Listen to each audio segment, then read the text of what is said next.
there's a lot of information, but you're not going to need to have all of it for this next project.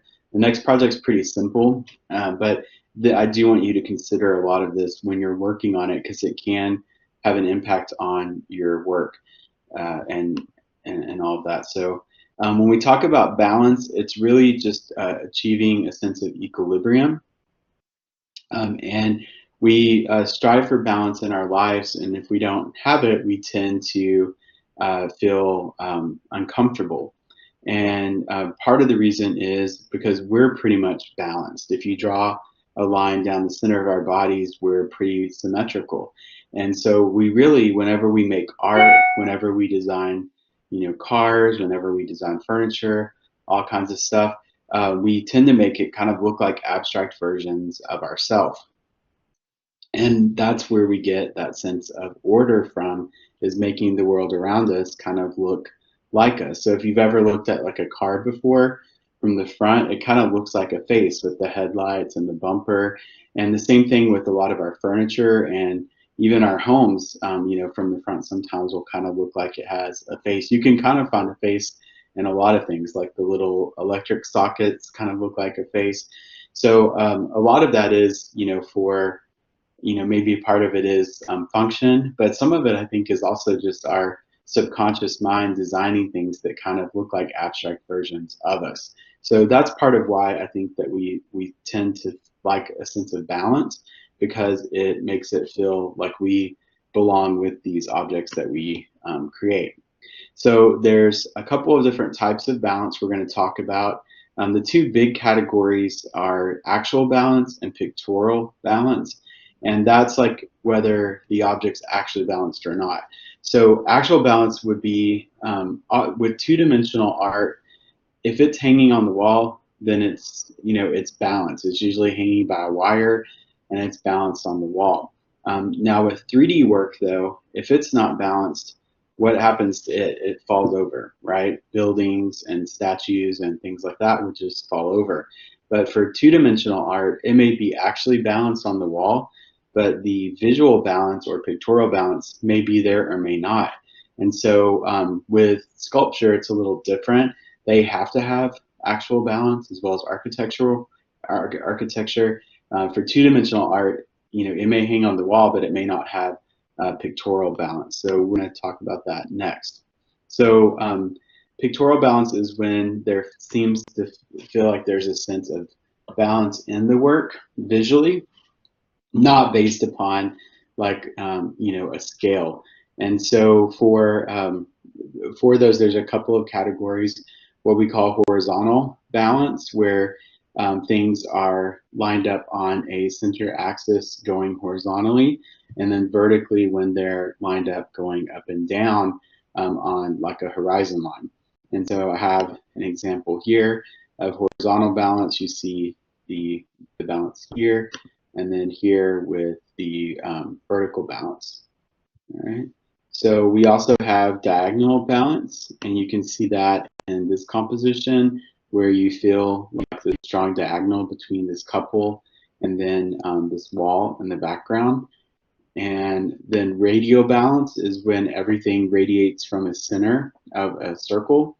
And we do see this sometimes in like pottery, but also in paintings and drawings. Sometimes things are radial balanced as well. And then some of the other categories of balance are symmetry and asymmetry. Symmetry, a lot of times students think asymmetry means that it's not balanced, but that's not true.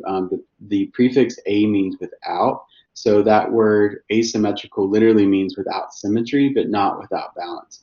And so the difference between the two, symmetry, if you draw a line down the center, that means it's going to be the same on both sides. For asymmetrical balance, it means it's not going to be the same on both sides, but it's going to be it's going to be balanced in other ways. So that's when things come into play. The way I always think of it is like a kid's playing on a playground. If you have a big kid on one side of a seesaw and a little kid on the other, the little kid's going to be in trouble, right?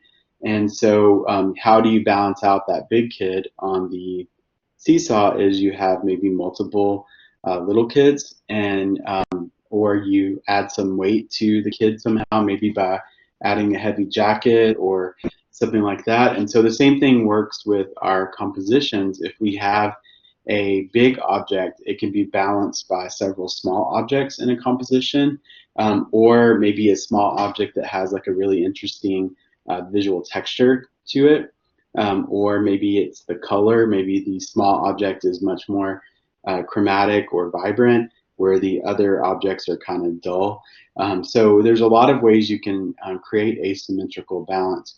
You've probably done this before, maybe when you were decorating your home or your bedroom. Have you ever put something up on a wall and then you were like, okay, that looks good, but now I need something on this wall. And so you put something on that wall, and then you're like, okay, well, now that other wall needs something else, and you keep going back and forth until it feels like it looks right. That's basically creating asymmetrical balance. So as I said, most of us like to think we're symmetrical, but we're really not. I just thought I would throw this in. It's kind of funny. This guy, I saw this in an art appreciation book I used to teach from. He looks pretty normal. Maybe could use a haircut like probably a lot of us right now. But they took his face and divided it in half, and then this is two left sides, and this is two right sides. And you can see, even though he looks, pretty normal, we all have different subtle variations in our faces. And so even though we like to think we're symmetrical, most of us really aren't. And years ago, when I first started teaching, I did it to my face, and I realized my nose is crooked, my hairline's crooked, and it's just like a whole mess.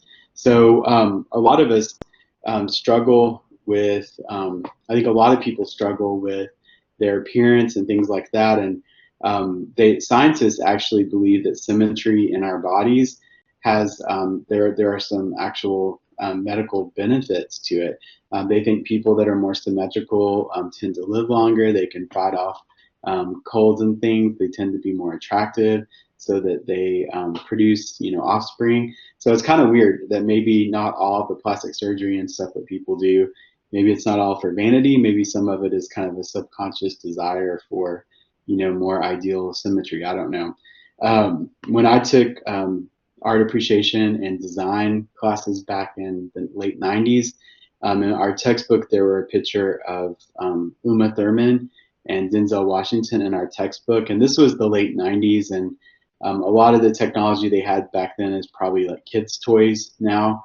But they had just discovered in the late 90s there was this like facial scanning machine, and a lot of the celebrities were having their faces scanned. And like most of Hollywood, these two actors had the most symmetrical faces, supposedly. And I remember they were in the textbook, and it talked about how they thought maybe that had to do with their popularity, probably had something to do with their symmetry and their faces. I think they're also really good actors, so maybe that has something to do with it more than how their face looks. But you never know. A lot of celebrities do have more symmetrical faces, and maybe some of it's natural, maybe some of it's not. Since then, I've heard that like Halle Berry has a perfectly symmetrical face. And there's been several others since then that you'll hear him talk about.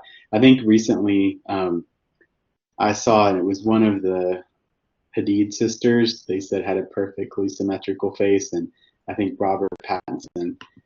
So one day I was just bored, and I was cutting celebrities' faces in half, and Britney was pretty symmetrical. A lot of the celebrities tend to be, but again, I think they kind of know that, and maybe that's what they get tweaked with all their surgeries too.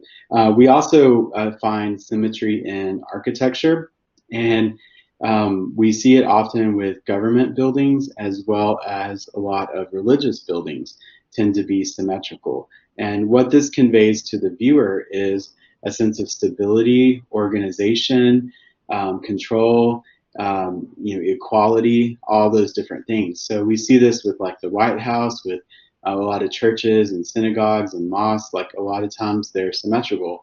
If we had like a president's tower, that went up, to one side, it would kind of seem like maybe they're at a different level. Also, probably be an easy target.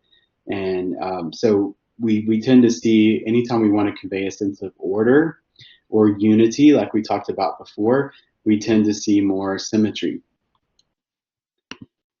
Like I said, our bodies are symmetrical, and back during ancient times, they actually went even further with that.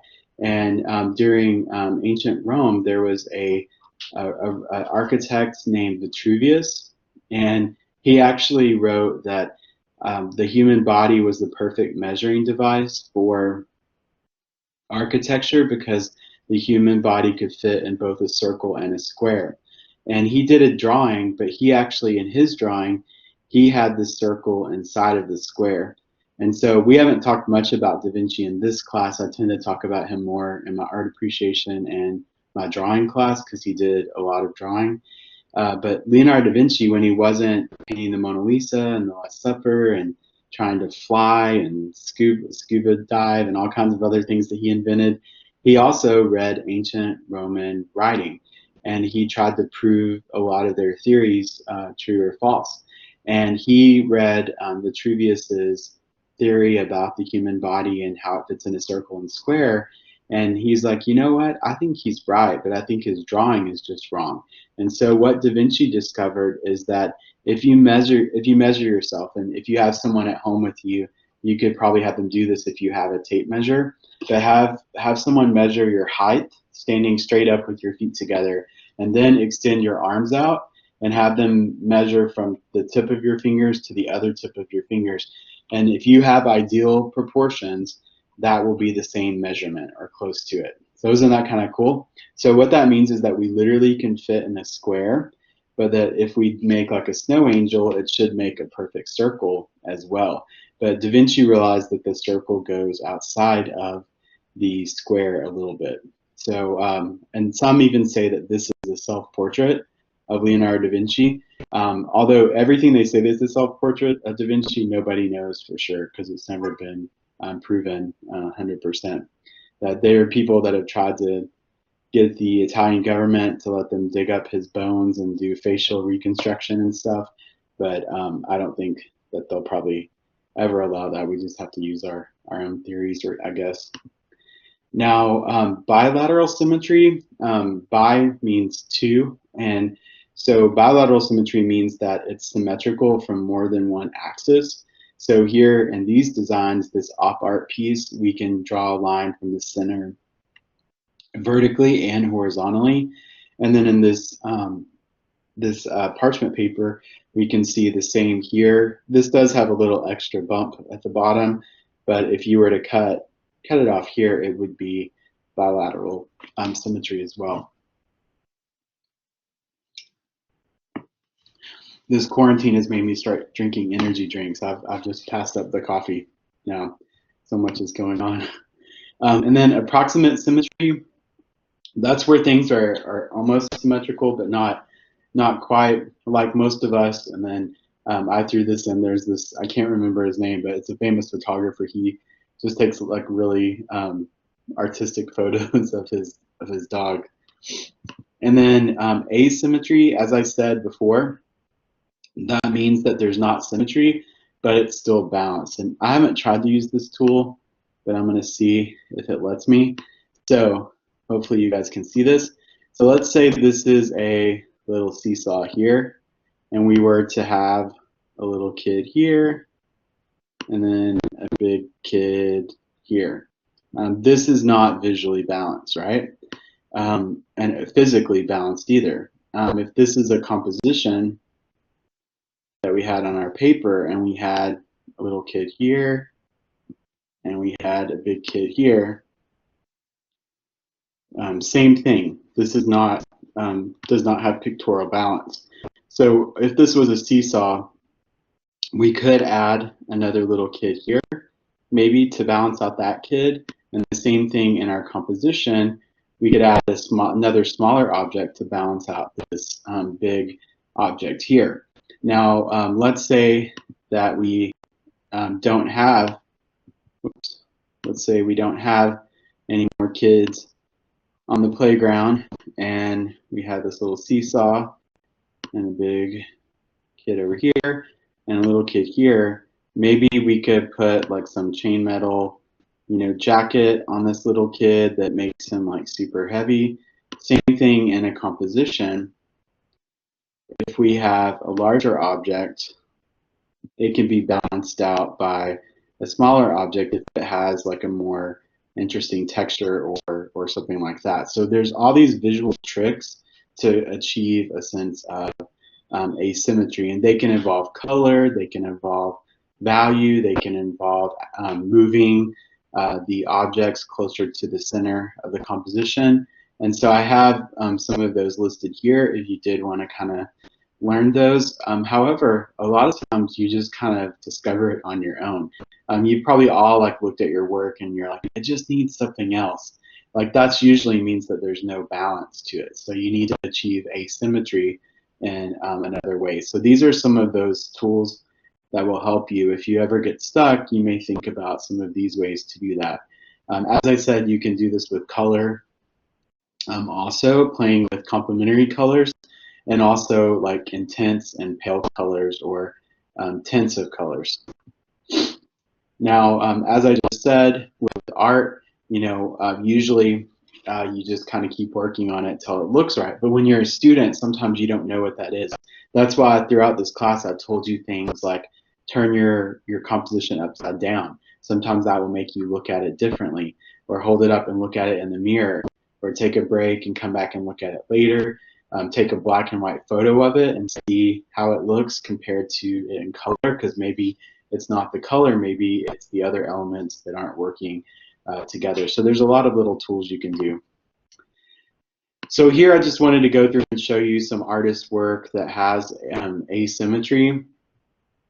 This piece, you can kind of see the shape of these objects is this kind of triangle or pyramid, and that is a symmetrical shape, but it's not perfect. So it is asymmetrical. We also have this pop of color up in the sky, and then this pop of color down in the lower left-hand quadrant. And then, so this side ends up feeling a little heavier, but notice the artist put a highlight on this guy's foot over here, and that kind of draws our visual attention over here, creating more of a sense of asymmetrical balance.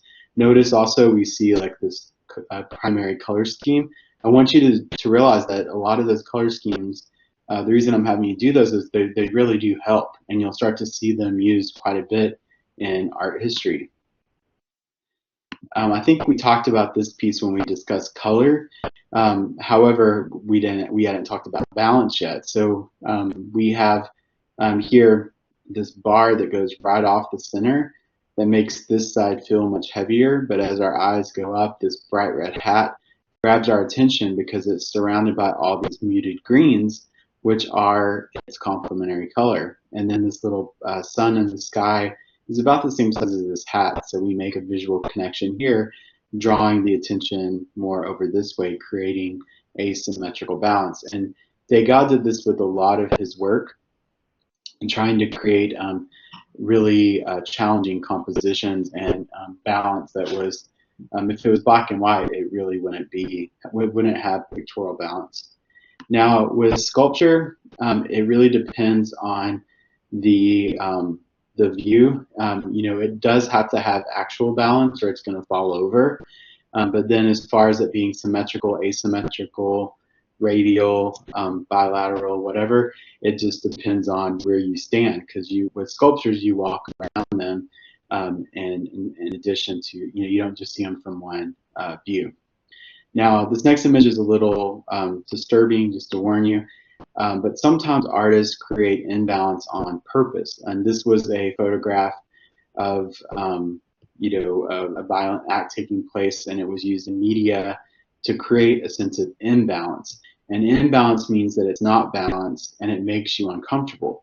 So here we have this really awful image, but then also it's imbalanced. So it makes us uncomfortable in terms of the content, and also uncomfortable in terms of the visual balance that's taking place. So there you can have an imbalanced work if that's what you want to convey. But you wouldn't want that if you were trying to have a piece that has like strong harmony or unity. You probably wouldn't want a piece that feels imbalanced. Sometimes imbalance can go the other extreme and be kind of playful, kind of like folk art, or maybe have like more of a whimsical quality to it. So here in this one, this sculpture is actually weighted so that it is actually balanced, but visually it doesn't feel, really stable. So sometimes sculptors will play around with that, and they have like weights and things in it to disperse the actual weight, even though it feels like it might topple over, and all that. So that's all balance. Rhythm has to do with a sense of movement or flow in a work of art, and we've kind of talked about this before when we talked about like continuity and directional forces and things like that. But normally when we say the word rhythm, we tend to think of things like music and dance and theater, all the performing arts. But visual art can also have a sense of rhythm as well. If you think about it, when people learn to play musical instruments, they usually look at sheet music, and on the sheet music it has shapes and lines that tell people what notes to play and how to play it and all of that and how fast to play it. And so there we already have examples in our daily lives of visual symbols representing sound or rhythm. Same thing with dance. Whenever dancers are learning new routines, a lot of dancers will make dance cards that have different symbols on them representing the different moves that they have. So we do see rhythm used in other areas visually, in addition to visual art. And I think I just said all of that. So with artwork, I'm not expecting you to look at a work of art and hear a song in your head, but sometimes that does happen. But I think it's not so much a song, but maybe like a genre of music. And so if you look at like this painting by Raphael and you had to pick like a genre of music that would go well with this, you would probably say something like maybe classical music, like really soft, maybe violin music or something like that, that's really soft and easygoing. Because why? This painting is really soft, and Raphael was known for doing this. He rounded everything slightly so that it felt even more kind of whole. And so here we see this round composition, which we already talked about as a symbol of harmony. And then we see Mary's neck is elongated a little bit, and it kind of turns with the curve of the circle, leading us on this kind of continuous soft curves all throughout the composition. So nowhere in this composition will you find like a hard angle, except on this little crucifix here that John the Baptist is holding. But look how big baby Jesus's leg is, and how large their eyes are and their cheeks. All of this roundness, I think he slightly abstracted to make it feel even more soft and flowy. And so that's what I mean by rhythm, is kind of like you're not looking through this jumping all around and there's tons of energy. It's really soft and flowing, and it's very peaceful feeling. And it goes along with kind of the idea of like a mother holding a baby. So some artists, they really do try to create a sense of rhythm to create a certain mood or energy from the viewer. This artist liked to create meditative pieces that would kind of help you relax and calm down. And people would just sit in front of them and just kind of breathe. And if you look at this painting here, these waves, you just start to imagine the waves turning into each other in this repetitive motion that would probably start to control your breathing and helping you kind of calm down. The same thing in this one called irises. You just see like two shapes, the blades of the grass and then the little iris. And it's just kind of this climbing, little slow, like rhythm, feels very happy and peaceful. And then you can go the other extreme where you want to create maybe a kind of a sense of chaos. And hopefully you guys were able to achieve that with the last project. This artist, Jose Clemente Orozco, he was a artist that was working around the same time as Frida Kahlo and Diego Rivera. And he was, I would say he was just as famous, maybe not quite as famous as Diego Rivera, but He did have some huge accomplishments in his life. He also grew up without money, and as a child, he worked in a firework factory. And as he hurt himself really bad once in an explosion, he almost lost one of his hands, but he kept painting. And he became known for his murals that depicted what was going on in the world at that time. And one of his biggest commissions was at Dartmouth College here in the United States. But he made big murals, kind of like Diego Rivera. But to me, his are even more kind of powerful. And he uses some of these little tricks that we've talked about, in that he always has a strong central composition, always has a color scheme. And but one of the things normally when you see artwork, people put more attention maybe on the positive shapes, and then the negative space is more of a place for your eyes to rest. However, to create more unrest, he always fills the negative space with all kinds of information to create even more kind of energy and maybe chaos. And so in this one here, this is actually painted on a ceiling of a building.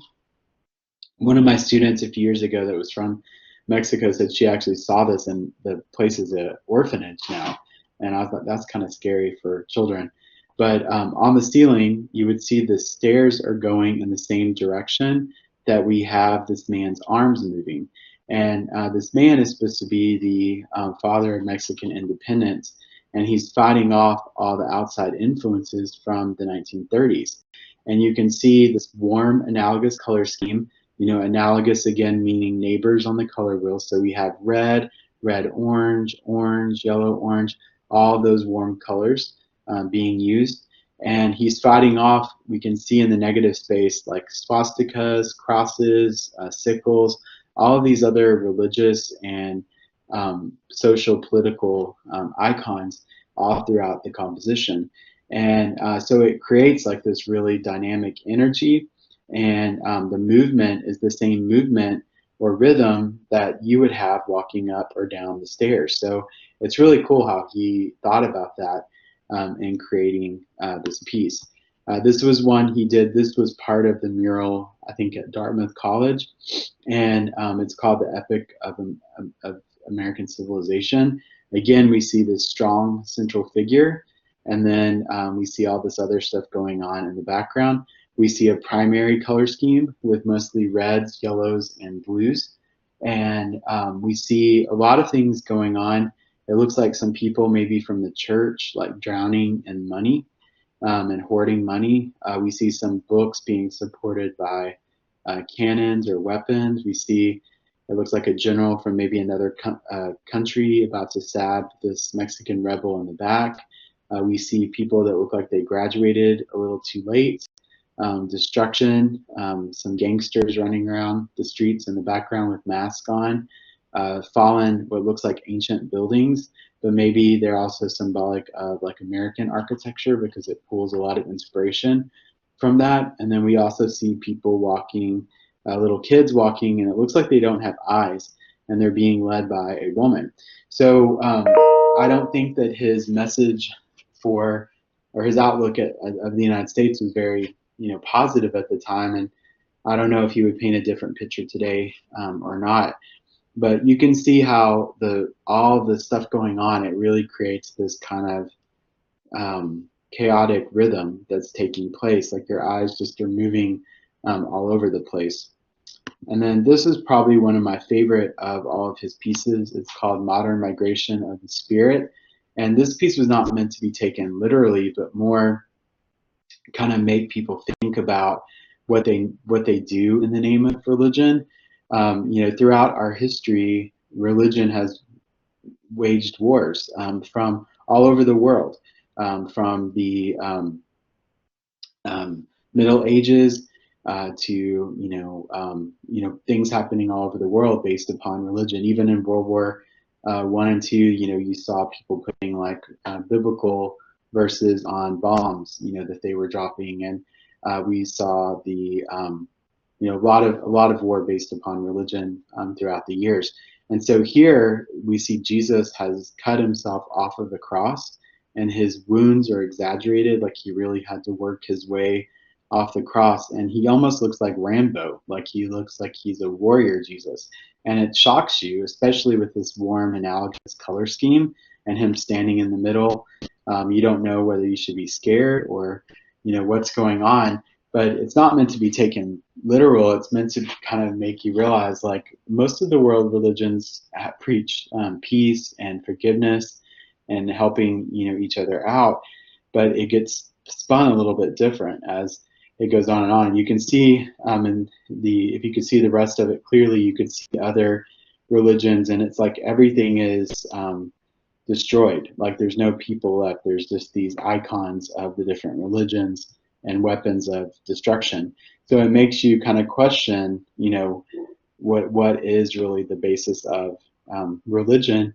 And if you take a philosophy class, almost all of them start as like really peaceful ideas, and then they just kind of turn into all these other things. And people have their own different views about that. Now, the different types of rhythm I wanted to talk about, because this may be something that plays or will play a role in your project. Alternating rhythm means that it's a predictable rhythm that's happening, that's repeating over and over and over. So the same thing that's happening. So if you think of like techno music, you hear a lot of the same sounds over and over and over and over. And so that would be an example of alternating rhythm. And the reason I keep referring to music is because that's what you guys are going to do with this next project. Is you're going to listen to 15 seconds of a song of your choice, but I would like it to be an instrumental, a snippet of a song. Most songs have like instrumental breaks or preludes before the song starts. And so you're going to isolate like a 15-second section of a song, and then you're going to create a visual representation of it. So I don't want there to be any lyrics in the part that you're listening to, and I don't want you to use any imagery. So we'll talk about all of that in just a moment. But I just wanted you to know about these different types of rhythm because they may help you. Progressive rhythm is where the rhythm is climbing, and so we can kind of see that in this photo of these stairs kind of going up in different ways. So I want you to think about whenever you listen to your song, a lot of times students will just start painting or putting dots or whatever. But think about, like, when you're hearing your song, is the sound going away from you, or is it coming towards you, or is it spinning around and around and around? Is it going up? Is it going down?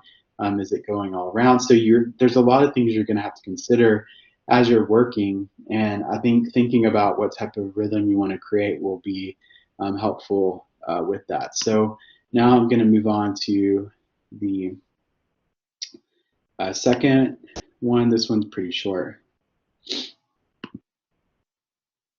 Okay, and this one is going to deal with scale and proportion. Both of these words have to do with size. And so the way that I remember this is scale, it starts with an S, just like the word separate. And so scale is separate objects compared to each other. So I could say, in terms of scale, this pen is smaller than my cell phone, okay? Where proportion, it starts with a P, and proportion has to do with parts of a whole. So I could say, in terms of proportion, this little holder thing on my phone is smaller than the case, okay? Or my eye is smaller than my mouth, or whatever. So proportion deals with parts of a whole and how they work together. And then we'll look at another one. Format is another word that we will talk about, and that has to do with how big the actual work of art is. And so I always associate like the format with like the word frame, because if you were to see it in person, you would probably see it like in a frame. So economy, we've kind of talked about this already. Economy is pretty similar to just salt or harmony. It's where like everything works together. And then scale, we talked about this, I was just mentioning it. A lot of times when we talk about how big things are, we use another object to describe it. So we can be like, oh, it's about the size of a person, or it's about the size of my arm, or it's about the size of my foot. That's actually where our standard units of measurement came from. Like the foot really was based upon the 12 inches of the size of an average person's foot. Also, like the inch was based upon this little center section of your finger, of your pointer finger, is usually about an inch long. So a lot of those measurements, and so you can see why a lot of places have gone to the metric system, because it's a little bit more, it's based upon other things than body body parts. But throughout history, we've used these canons, or what we call things to measure. And in like ancient Egypt, they used the fist as a measurement, and so everything was so many fists tall or so many fists wide, and that's how they kept consistency in their art and the size of their art.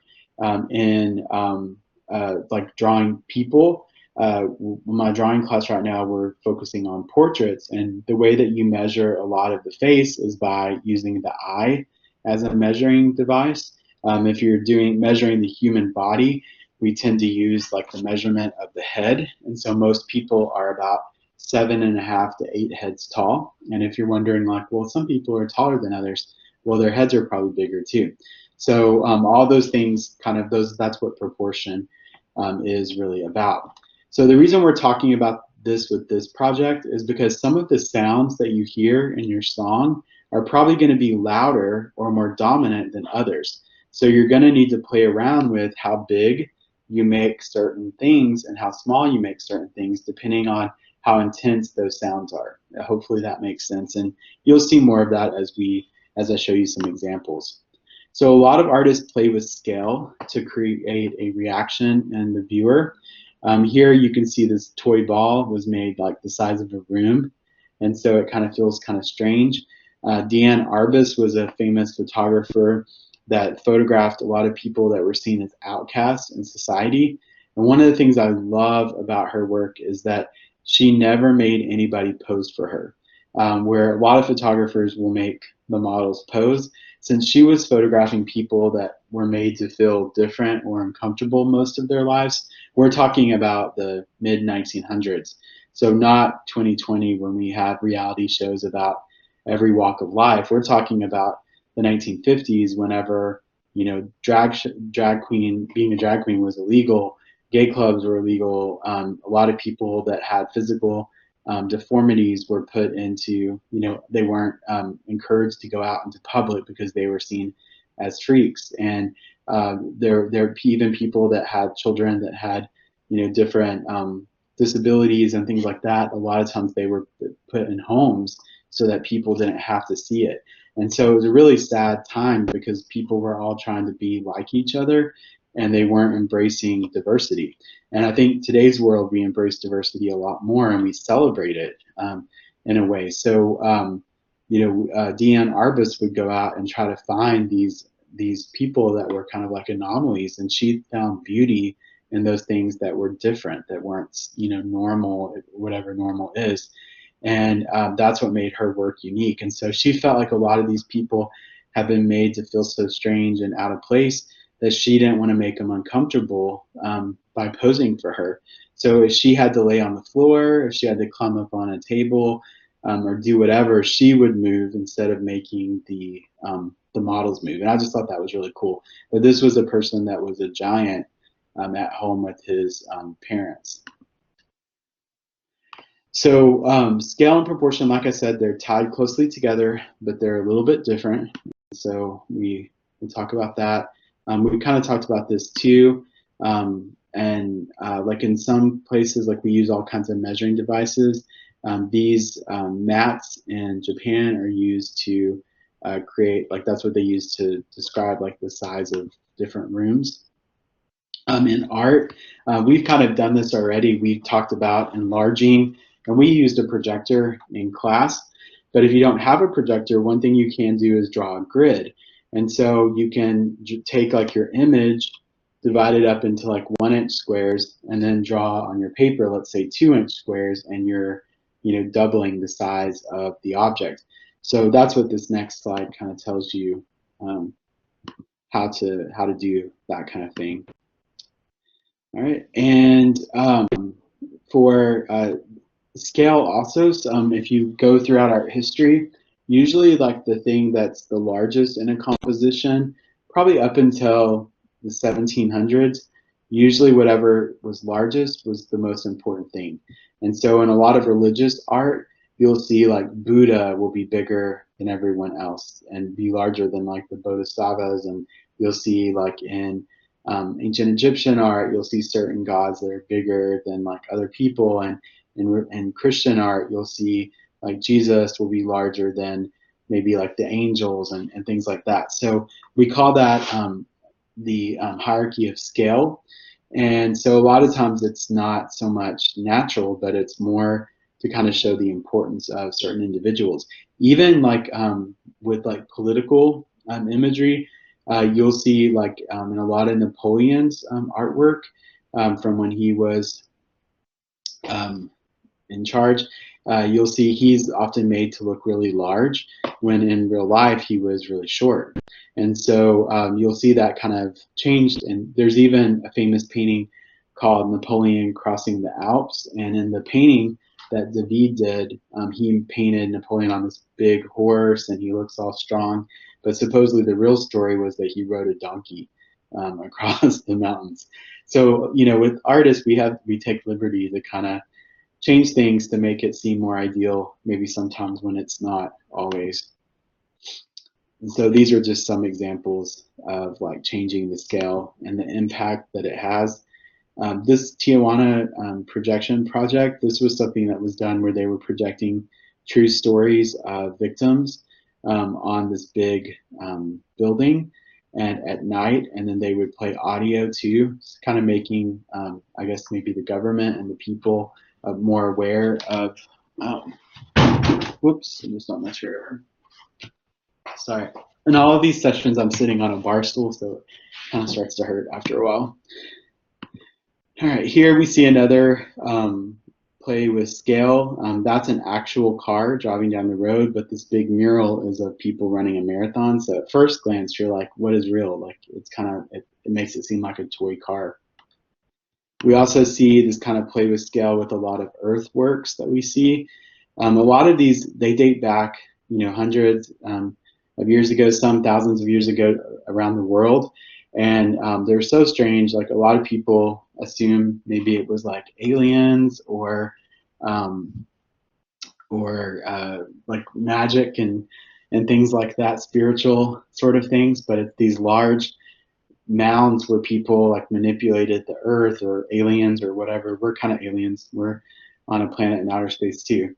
But whatever people did, when they did these things, they wouldn't have had airplanes or helicopters or anything like that. So what's so odd is that from above, we see creatures like snakes and insects and things like that, but they wouldn't have been able to see it from where they were. So it's kind of a mystery, you know, how some of these things and why some of these things were created, kind of like crop circles and stuff like that. But these are actual real, like, you know, if you were walking along, you would just see it as a hill, but from above, it's like animals and stuff. It's kind of weird. And let's see. Klaus Oldenburg, I'm going to show you some more of his examples in just a moment, but him and his partner, Kuzi van Bruggen, they made a lot of these really large scale, really playful projects of these outdoor sculptures. And I think I showed y'all like his clothespin and some other sculptures that they made together. This was a typewriter eraser, which you guys probably haven't seen one of those before, but they look like this, but they're usually really small. But here we see it enlarged and it makes it kind of more playful. So by changing the scale of the objects in a composition, it can really play with your and the proportions of the different objects. It can really create a different composition. To me, this one is the most interesting. So a lot of times when you're first starting to make art, you want to make everything the same size. And so if you alter the size, make something big, something small, thinking about like the importance or the symbolism of those objects, it can make for a better or stronger design. So that's kind of what this is talking about here, is, you know, slightly enlarging the scale of certain things to gain more visual focus. Here we see kind of the contrast of scale in 2D art, and this exaggerated sense of scale can really grab our attention. Here we see a bug that's made to fill the whole page, so it seems almost the size of a person. Where here on the cover of this book, we can see people that almost look like insects because they're so tiny. And so it really just kind of depends, you know, person to, whatever you want to kind of convey to the viewer. So when you put large and small scale objects together, that can help create a sense of space. And so in this drawing by Degas, we can see having this person here, it makes it feel like they're on a stage looking out. Where sometimes artists would, like Matisse would not Matisse, I'm sorry. I just lost my train of thought. My dogs were outside barking and I started worrying about that. I just totally lost my train of thought. I can't think of the artist's name. But anyway, it's one of my favorite artists, surrealist like Salvador Dali, Magritte, I'm sorry. And he played with the scale of objects to create a sort of playful sense of reality. So here we see like a bedroom, but certain things are larger and smaller than they would actually be. We talked about Ron Newick before and how he played with scale. Then we see scale confusion, like in Las Vegas, we have New York Casino, but it just looks like a small New York City. Here's like a family portrait that one sculptor made where they made all the family members the same size. And that brings us to proportions and how we relate those things. Now, when you get into some of this stuff, it almost kind of takes the fun out of the art, unless you're like a super left brain kind of math person. And if that's so, then you feel free to research all this stuff more and more. But when a lot of people throughout history have gotten obsessed with ideas of proportion, like the golden rectangle, the golden mean, all of these things, and they found that whenever you divide like a square in half and then find this angle and repeat that over and over and over, it will start to create this spiral. And they found that a lot of things line up with those proportions. And some even make canvases that fit that proportion. And they're different sizes, obviously, but they fit the same proportion, or they're called the golden rectangle. And some people believe that people will like that artwork just because the proportions of it more than others. But I think it depends what you know, the subject matter as well, because there's not all artwork falls under this, you know, category. So to me, it kind of, I'm like, I became an artist, so I wouldn't have to do as much math. So it just depends on how much you want to get into these things. So here you can kind of see how that's created. So if you repeat this over and over and over, it will start to create a spiral. And that spiral is the same kind of proportions that we see like in a snail shell cut in half. There's like certain things in outer space that line up with it. So it's, some people get like really into all these kind of secret things, or these more scientific and mathematical sort of things. So whenever we have objects that are all close to the same size, that nothing really stands out. But if you alter the size of the objects, you know, and make smaller things, the larger thing will seem even bigger. And then format, that has to do with the actual size of the work of art. And that plays a big role. A lot of times, like in this design class, when we meet face to face, I'll tell students, like, this is really good, but if it was, you know, a huge mural, it would be even more powerful. So, you know, it's always best to see artwork in person. And sometimes, you know, having something large can have like, you know, more of an impact on people. And then sometimes the alternative, having something that's really small and intimate, can, you know, have a big impact on people. It just kind of depends on, what you're wanting to say, and what opportunities you have, and what options you have to do that with. And this is an example of where you see that kind of format conflict. In one of my textbooks, there's a picture of this self-portrait of Rembrandt right by this painting of the Sistine Chapel ceiling. And it's just kind of funny because this self-portrait is like an inch square, where the ceiling is like the size of multiple football fields. So they're nowhere near close to each other. And this one you would be looking up to see it. So it's kind of funny that in a textbook you see them side by side, and I don't think everybody always reads the dimensions of the work of art. And so, it may create like a false understanding of what it is that they're actually looking at. And then these are just some more kind of playful pieces by Claes Oldenburg and Kuzi van Bruggen. They were, again, those artists that create those large-scale kind of playful pieces. So these are some badminton pieces that are in front of this museum, in this garden. And you can see, it almost looks like you're walking through giants playing this game. Here is this big tube of lipstick on top of an armored tank. And they say that this one was meant to represent the idea of that was going around society at the time of the Vietnam War, which was make love, not war. So by putting the lipstick on a tank, it kind of played around with that idea. Here we see this large clothespin, and there's a little person for a scale reference down here. But it's this large clothespin the size of a multi-storied building. And this was actually inspired by that guy that made the little kiss sculpture that I showed y'all at the beginning of the semester of like two figures embracing. One day, Claes Oldenburg looked at a clothespin and thought that it looked like two people embracing as well. They made a big flashlight on the campus of the University of Las Vegas, Nevada, because it's known as the City of Lights. They've made like bridges that look like a spoon. You can see a person over here. They just make these really playful pieces. This is in Denver, Colorado. I actually took this photo, and I kept waiting for this family to leave, and then I realized that they were a good scale reference. So you can see how big the spoon and dustpan are. I don't think Claes Oldenburg did this one.